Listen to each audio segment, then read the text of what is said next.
आप लोगों ने कल देखा कि वर्गीकरण क्या है और वर्गीकरण की आवश्यकता क्यों पड़ी। आज हम आपको बताते हैं कि वर्गीकरण को हम बार बार क्यों बदलते हैं। वर्गीकरण यानी प्रणाली को बार बार क्यों बदलते हैं। क्वेश्चन है वर्गीकरण प्रणाली को बार बार क्यों बदलते हैं। बार बार क्यों बदलते हैं, ये जो है सब्जेक्ट है। आप एक उदाहरण के द्वारा ज्यादा समझेंगे। जैसे आपके घर पर जब छोटा बच्चा होता है या आप ही जब घर पर थे तो क्या वर्तमान में जैसे आपका नाम है, मान लीजिए कि आपका नाम जो है राकेश है, तो क्या आप जब पैदा हुए तो भी आपका नाम राकेश था? नहीं था, आपका नाम राकेश नहीं था। लोग विभिन्न नामों से, यानी कोई चिंटू, कोई पिंटू, कोई सिंटू, या कोई Bablu, Dablu, X Y Z, तमाम नाम जो है इस तरह से लोग पहले रखते थे। फिर क्या होता है, जैसे जैसे उनको जानकारी यानी कि आप उम्र में बढ़ते हैं तो आपको लगता है कि मेरा नाम चिंटू पिंटू रखा है, तो आपको भी बेकार लगता है। तो आपके गार्जियन क्या करते हैं, तो वो तरह तरह के अध्ययन करते हैं। भाई बच्चे का नाम देखा जाए तो पूरे कस्बे में, मोहल्ले में या पास पड़ोस में वो नाम ना हो, बढ़िया सा अच्छा सा प्यारा सा नाम रखें। होता कि नहीं होता? तो ठीक उसी प्रकार से ये मानव जीवन का एक स्वभाव रहा है कि जीवों को देखना और उसको पहचान करना और पहचान करके अपने अनुसार उसको जैसे चाहते उस रूप में उसका नाम देते, उस तरह से उसका वर्गीकरण कर देते। फिर बाद में क्या हुआ, जैसे जैसे लोगों में जानकारियां बढ़ी, समय बीतता गया, वैसे वैसे क्या हुआ, जो ये कृत्रिम पद्धति थी, कृत्रिम पद्धति मतलब जो ऐसे नाम रख देते थे, उसको व्यवस्थित कर देते थे अपने आप जो है, उस कृत्रिम पद्धति को, कृत्रिम वर्गीकरण प्रणाली को प्राकृतिक कर दिया, प्राकृतिक वर्गीकरण मान लिया गया। प्राकृतिक उसका वर्गीकरण होने लगा। फिर क्या हुआ, जब डार्विन की विचारधाराएं, जो विकास से संबंधित विचारधाराएं आई, तो भी जीवों के वर्गीकरण में बदलाव किया गया, जीवों के वर्गीकरण को बदल दिया गया। फिर क्या होता है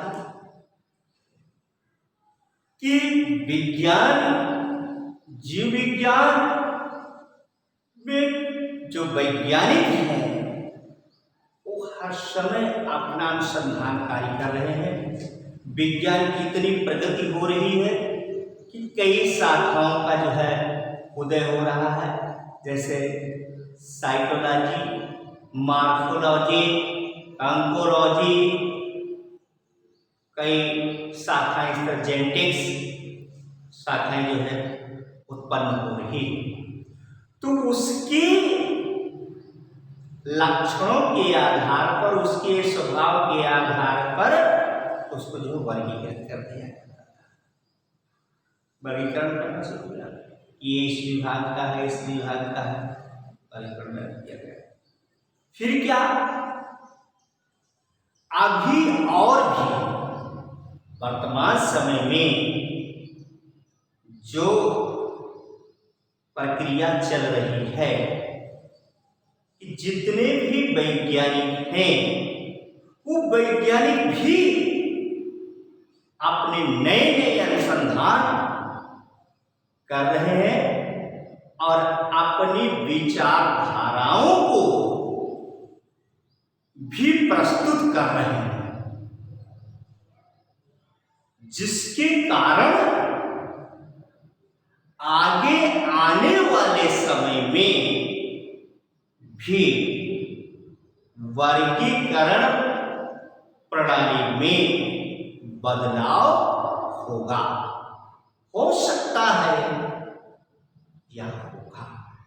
ये बिल्कुल क्लियर है कि आगे आने वाले समय में भी वर्गीकरण की जो प्रणाली चल रही है इस प्रणाली में भी बदलाव किया जाएगा।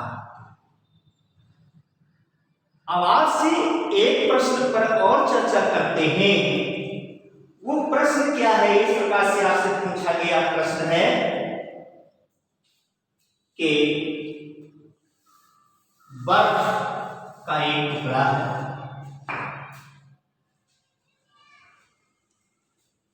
तो उसको क्या किया जाता है, जब किसी जैसे गेंद है, गेंद को जो है जब बर्फ के टुकड़े पर रख करके ऐसे ऐसे घुमाते हैं तो क्या होता है, उसका आयतन और आकार दोनों बढ़ता है। किसका? बर्फ का नहीं, ऑप्शन है गेंद का। बर्फ का आयतन और आकार दोनों में परिवर्तन आता है। तो प्रश्न कहता है कि यह जो वृद्धि है, क्या यह वृद्धि सजीवों के जैसा है? भाई एक बर्फ का टुकड़ा है, उस पर जैसे मान लो ये बर्फ का टुकड़ा है, इस बर्फ के टुकड़े पर हम एक गेंद को लेकर के, गेंद है, ये बर्फ का टुकड़ा, इसको जो है हम इस प्रकार इस पर नचाते हैं तो क्या होगा, इसके नाचने से क्या होगा, यहाँ पर जो बर्फ जमा हुआ है वो पिघलता है। पिघलने पर क्या होता है, वो पानी इधर उधर जो किनारे कंडक्ट होता है तो उसका जो आकार भी बढ़ता है, आयतन भी बढ़ता है, वृद्धि होती है। तो प्रश्न कह रहा है कि क्या इसमें जो ये परिवर्तन हो रहा है ये सजीवों के जैसा परिवर्तन है या नहीं? बिल्कुल नहीं है, सजीव जैसा परिवर्तन नहीं है। क्यों? क्योंकि जो सजीवों में वृद्धि होती है या परिवर्तन होता है वो आंतरिक रूप से होता है, आंतरिक रूप से वृद्धि होती है, आंतरिक रूप से उसमें परिवर्तन होता है। लेकिन जो इसमें हो रहा है वह परिवर्तन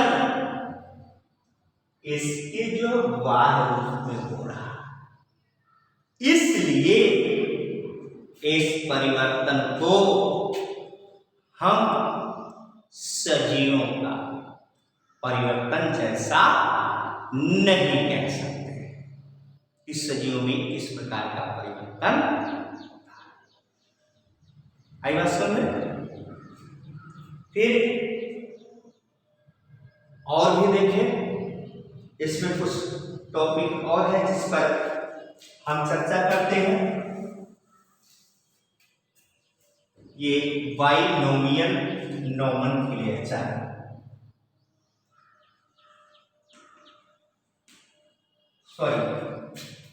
वर्गीकरण, फूड स्टाइल के आधार पर पौधों के जीवों का वर्गीकरण कीजिए, यानी कि भोजन ग्रहण करने के आधार पर जीव कितने प्रकार के होते हैं। तो भोजन ग्रहण के अंदर basis of food style the organism divided into following categories on the basis of food style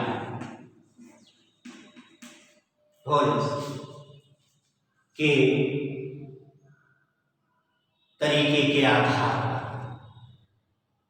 किस प्रकार से वर्गीकरण करते हैं। देखिए, दो, पहला जो वर्गीकरण है उसको हम स्वकोशी यानी कि ऑटोट्रॉफिक्स,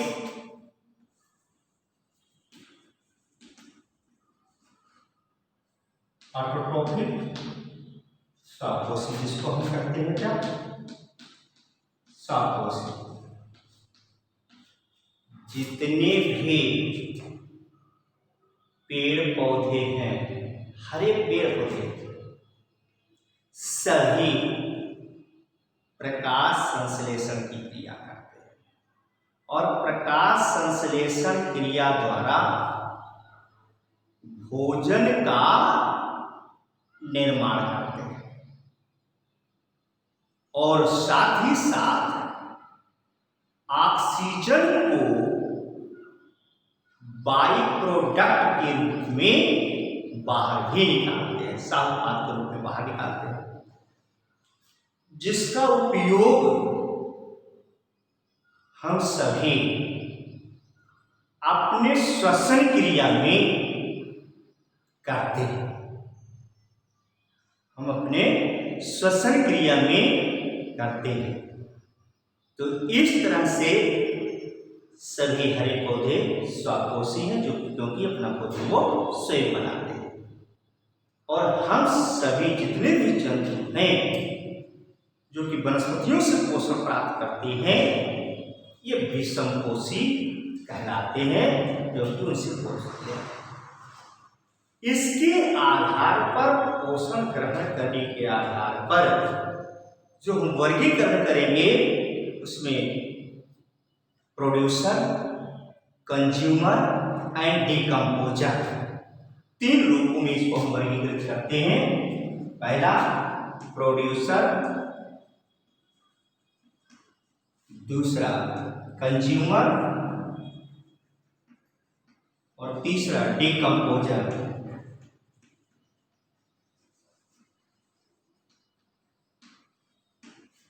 ये जो है तीन।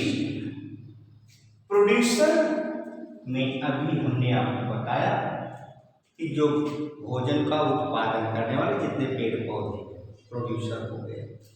कंज्यूमर, जितने भी जंतु हैं ये सब कंज्यूमर कहलाते हैं और इनको जो है भोजन को उपयोग करने के आधार पर भी इनका डिवाइडेशन है। कैसे? इनका क्या डिवाइडेशन है? कितने? प्राइमरी कंज्यूमर,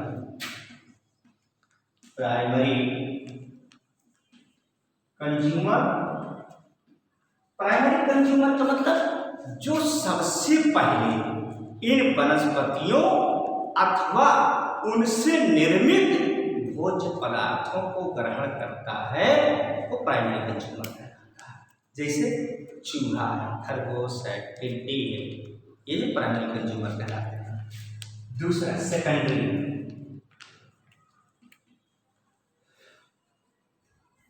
कंज्यूमर, यानी कि जो प्राथमिक का भोजन करे, सेकेंडरी। तीसरा टर्शियरी का मतलब तृतीय श्रेणी का, जो इसका भी अच्छा है सेकेंडरी कंज्यूमर का। लेकिन कुछ ऐसे होते हैं जो शाकाहारी भी होते हैं और मांसाहारी भी होते हैं। जैसे आप लोग हैं, आप लोग हैं जो शाक भी खाते हैं और मांस मछली अंडा भी खाते हैं, क्या हुआ? ऐसे लोग सर्वाहारी कहे जाते हैं। फिर अंत में ये होता है डिकम्पोजर की जरूरत पड़ती है। क्यों? क्योंकि डेथ इज श्योर, मृत्यु निश्चित है। कितना खाए के लोग शरीर क्यों ना बना ले, लेकिन अंत में तो मृत्यु ही सत्य है। जीवन और मृत्यु सत्य है, बाकी और आगे आप जान लीजिए असत्य है। तो जब चाहे वनस्पति हो या जंतु हो, इनका जब मृत्यु होता है तो शरीर के जटिल अणुओं को सरल अणुओं में बदलने का कार्य छोटे छोटे माइक्रोस्कोपिक जीव करते हैं। इसलिए उन्हें डिकम्पोजर या अपघटनकर्ता कहा जाता है। इस प्रकार से आपने देखा कि वर्गीकरण प्रणाली को क्यों बदलते हैं और भोजन ग्रहण करने के आधार पर, तरीके के आधार पर इनका वर्गीकरण क्या है, और आप बर्फ के टुकड़े पर गेंद को रगड़ने से जो वृद्धि होती है उसका और जंतुओं के वृद्धि में क्या है। धन्यवाद।